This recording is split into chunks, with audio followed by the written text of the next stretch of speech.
Hello बच्चों, कैसे हैं आप। आज मैं आपको 7 दिसंबर 2020 की नवी कक्षा की गणित विषय की जो कार्यपत्रक है 64 नंबर की, ये मैं आपको एक्सप्लेन करूंगी। इस कार्यपत्रक का जो हमारे पास टॉपिक है वो है रचनाएं। रचनाएं का हम फोर्थ पार्ट डिस्कस करेंगे। इसमें हम एक ऐसे त्रिभुज की रचना करना सीखेंगे जिसमें हमें एक आधार दिया होगा, आधार कोण और अन्य दो भुजाओं का अंतर दिया हो। ठीक है, यहाँ पे हमारे पास दो प्रश्न हैं, हम इनको एक एक करके सॉल्व कर लेते हैं। तो यहाँ पर ये रचना करने के लिए हमें एक पेंसिल चाहिए, एक प्रकार और उसमें पेंसिल लगी हुई, और एक हमें चाहिए फुट्टा यानी कि स्केल। अब हम क्या करेंगे कि सबसे पहले हम यहाँ पर क्यू आर जो है वो 6 सेंटीमीटर का यहाँ पे बनाएंगे, क्योंकि हमें त्रिभुज पी क्यू आर बनाना है। तो हम एक कच्चा चित्र बनाकर देख लेते हैं कि पी हमारे पास इस तरीके से होगा, क्यू और आर। अब यहाँ पे आप देखिए, आपके पास P R minus P Q यानी कि जो पी आर भुजा है आप उसमें से पी क्यू को घटा रहे हैं, तो आपको 2 सेंटीमीटर मिल रहा है। इसका मतलब ये हुआ कि पी आर भुजा का मान जो है वो पी क्यू भुजा के मान से ज़्यादा है। इसका मतलब आप ये भी कह सकते हो कि पी क्यू भुजा जो है आपके पास ये वाली, ये पी आर भुजा से क्या होगी, छोटी होगी। ठीक है, तो पी आर भुजा से पी क्यू छोटी होगी। तो अब आप क्या कीजिए, सबसे पहले क्यू आर जो है वो 6 सेंटीमीटर की यहाँ पे एक रेखाखंड खींचिए। इसके लिए आप क्या करेंगे, पेंसिल को रखकर आप 6 सेंटीमीटर पर यहाँ पे दो बिंदु अंकित करेंगे और उन दोनों बिंदुओं को हम एक सरल रेखाखंड के द्वारा मिला देते हैं स्केल की सहायता से। ठीक है, अब हम क्या करते हैं, यहाँ पे इनका नामांकन कर देते हैं और नामांकन के लिए इनको यहाँ पे क्यू और आर जो है नाम लिख देते हैं। अब हमें यहाँ पे आधार कोण जो है वो 60 डिग्री का भी बनाना है। तो जिस बिंदु पर हम यहाँ पे क्यू नाम देते हैं, हम उस क्यू पर क्या करते हैं, प्रकार की नोक ले रखते हैं और प्रकार की नोक रखकर एक चाप काटते हैं। हम ये जो भी चाप काटते हैं ये हमारे रेखाखंड को जिस बिंदु पर काटता है, हम उस बिंदु पर प्रकार की नोक को दोबारा से रखते हैं और फिर एक चाप दोबारा से काटते हैं। ये चाप हमारे पास 60 डिग्री का निशान होगा। ठीक है, तो अब हम क्या करते हैं, जो हमने यहाँ पर ए पर रखकर चाप काटा है बी पर, हम क्या करते हैं, क्यू को बी से मिला देते हैं। तो क्यू को बी से हम स्केल के द्वारा मिलाते हैं। तो जब हम मिलाते हैं तो हमारे पास यहाँ पे जो आधार कोण है यानी कि 60 डिग्री का कोण ये यहाँ पे बन जाता है। ठीक है, अब आप देखिए, आपके पास यहाँ पे जो दिया हुआ है उसमें पी क्यू भुजा छोटी है। पी क्यू यानी कि जो भी हमारे पास त्रिभुज का तीसरा बिंदु होगा वो पी बिंदु होगा, तो वो छोटा है। इसका मतलब जब वो छोटा होता है ना, जब भी पी क्यू भुजा छोटी होगी तो हम क्या करेंगे, जो भी हमारे पास कोण बनाने वाली भुजा है उसको विपरीत दिशा में हम बढ़ा देते हैं, जैसे हम यहाँ पे बढ़ा रहे हैं। ठीक है, अब विपरीत दिशा में बढ़ाने के बाद हम जो भी हमारे पास अंतर दिया हुआ है भुजाओं का 2 सेंटीमीटर, उसका उसकी लंबाई के जितना हम चाप लेते हैं। और इसके लिए हम क्या करते हैं, प्रकार की नोक को 2 पर रखते हैं और पेंसिल को रखते हैं 0 पर, ताकि हमें यहाँ पे 2 सेंटीमीटर का जो चाप है वो पूरा मिल जाए। अगर थोड़ा कम या ज़्यादा होता है तो हम प्रकार को हिलाकर जो है, मतलब पेंसिल को हिला डुलाकर हम एडजस्ट कर लेते हैं। और जब हमें 2 सेंटीमीटर का चाप यहाँ पर पूरा सही तरीके से मिल जाता है तो हम क्यू पर प्रकार की नोक रखते हैं और 2 सेंटीमीटर के चाप का निशान लगा लेते हैं। तो जो भी हमारे पास निशान मिलता है हम इसको यहाँ पर नाम दे देते हैं डी, और उसके बाद हम डी बिंदु को आर बिंदु से स्केल की सहायता से मिला देते हैं। तो जब हम डी को आर से मिला देते हैं तो ये हमारे पास एक सरल रेखाखंड के रूप में एक भुजा जो है वो प्राप्त हो जाती है। अब हमें क्या करना है, इस डी आर का लंब समद्विभाजक जो है वो खींचना है।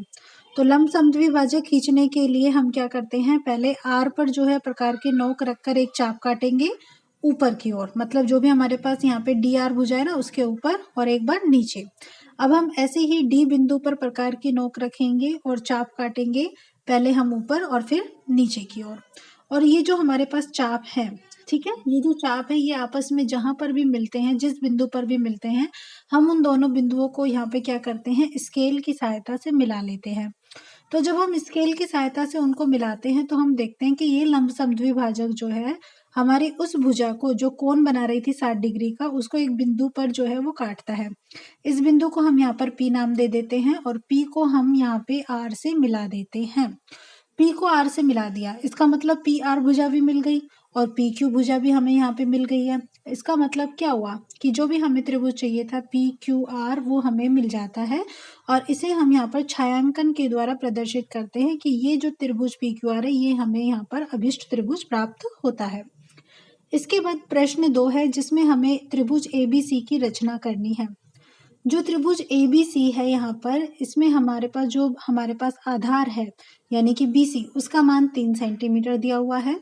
आधार कोण यानी कि कोण B का मान हमारे पास 45 डिग्री है और AB माइनस AC इसका मान हमारे पास 2 सेंटीमीटर है। तो अगर हम देखें यहाँ पे तो AB माइनस AC है यानी कि AB भुजा जो है AC से बड़ी है, इसका मतलब पहले वाली भुजा बड़ी है। तो जब पहले वाली भुजा बड़ी है तो हम इसका कच्चा चित्र बनाते हैं। तो ये देखिए AB भुजा जो है हमारे पास, इसमें हमने छोटी बनाई है और AC बड़ी, यानी कि कुछ कुछ लगभग हमारे पास इस तरह का जो है वो डायग्राम मिल सकता है। अब चूंकि हम यहाँ पर देखते हैं कि हमारे पास BC 3 सेंटीमीटर है, तो हम अपने जो स्केल को रखते हैं और 3 सेंटीमीटर का यहाँ पर क्या करते हैं, चाप लगाते हैं। मतलब 3 सेंटीमीटर का यहाँ पे क्या करते हैं, एक रेखाखंड जो है वो बनाते हैं। ठीक है, तो ये देखिए आप, हमने यहाँ पर 3 सेंटीमीटर का पहले निशान लगाया और उसके बाद ये जो दोनों बिंदुओं हैं, हमने इन दोनों बिंदुओं को मिला दिया और उसके बाद हमने इस सरल रेखाखंड जो भी हमें मिल रहा है, इसको हमने नाम दिया BC। अब हमें क्या करना है, B पर 45 डिग्री का कोण बनाना है। तो हम प्रकार लेंगे, उसकी नोक को B पर रखेंगे और एक चाप काटेंगे। जब हम यहाँ पर ये चाप काटते हैं तो ये चाप हमारे रेखाखंड को एक बिंदु पर मिलता है। हम इस पर प्रकार की नोक रखकर एक दोबारा से चाप काटेंगे, फिर हम इस चाप पर रखकर प्रकार की नोक रखकर दोबारा से चाप काटेंगे और फिर हम उन दोनों चापों पर प्रकार की नोक रखकर चाप काटते हैं जो हमें एक बिंदु पर मिल जाते हैं। ठीक है, ये जिस भी बिंदु पर हमें मिलता है, हम एक काम करते हैं, इस बिंदु को B से मिला देते हैं। B से मिलाने पर हम यहाँ पर ये जो भी हमारे पास यहाँ पे कोण मिलता है, ये 60 डिग्री और 120 डिग्री का आधा मिलता है, यानी कि दोनों को जोड़ दो 180 और उसका आधा 90 डिग्री। हमें ये 90 डिग्री का नहीं चाहिए, तो परंतु हम क्या करते हैं, इसको D बिंदु नाम दे देते हैं और फिर हम यहाँ पे इस 90 डिग्री के कोण का समद्विभाजक जो है वो खींचते हैं, यानी कि आधा कर देते हैं इसको। तो आधा करने के लिए हम यहाँ पर चाप लगाते हैं और जो चाप आपस में मिलते हैं, हम उस पॉइंट को S नाम देते हैं।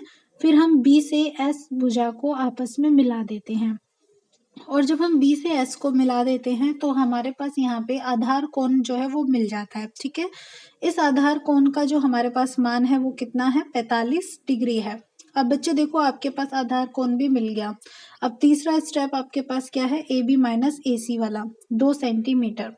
तो अब हम क्या करेंगे, अब हम भाई 2 सेंटीमीटर का चाप लेंगे। उसके लिए हम क्या करेंगे, प्रकार की नोक को तो रखेंगे 2 पे, ठीक है, और पेंसिल को रखेंगे 0 पे। तो इतना हम खोल लेंगे अपने प्रकार को। तो ये हमारे पास हमारे चाप की लंबाई आ गई। अब हम B पर रखकर जो है इस लंबाई के चाप को, जो भी हमारे पास BX किरण मिल रही है, हम उस पर लगा देते हैं और इसको हम यहाँ पर नाम दे देते हैं D। बच्चों मैंने यहाँ पर D नाम दे दिया है, आप कुछ और भी दे सकते हो, जो भी आपका मन करे। अब इसके बाद हम इसको C से मिला देते हैं। ठीक है, तो ये जो भी हमारे पास यहाँ पे एक छोटा सा ये जो मिल रहा है रेखाखंड, अब हम क्या करेंगे, इसका लंब समद्विभाजक जो है खींचेंगे। तो उसके लिए हम एक बार R से, C से और एक बार D से। ठीक है, एक बार C पर प्रकार की नोक रखकर और एक बार D पर प्रकार की नोक रखकर हम चाप लगाते हैं। एक बार हम DC भुजा के ऊपर चाप लगाएंगे और एक बार हम लगाएंगे इस DC भुजा के नीचे चाप। ठीक है, दोनों बार में क्या करेंगे, एक बार R पर रखेंगे प्रकार की नोक, C पर रखेंगे प्रकार की नोक और एक बार हम कहाँ रखेंगे, D पर रखेंगे।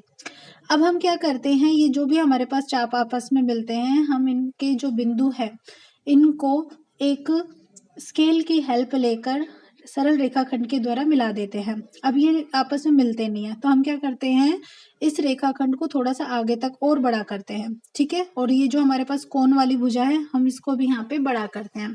तो जब हम इनको बड़ा करते हैं तो हम ये देखते हैं, आगे बढ़ाने पर, मतलब हम इनको आगे तक बढ़ा रहे हैं, तो आगे बढ़ाने पर ये एक बिंदु पर मिलती है और इस बिंदु को हम यहाँ पर नाम देते हैं A।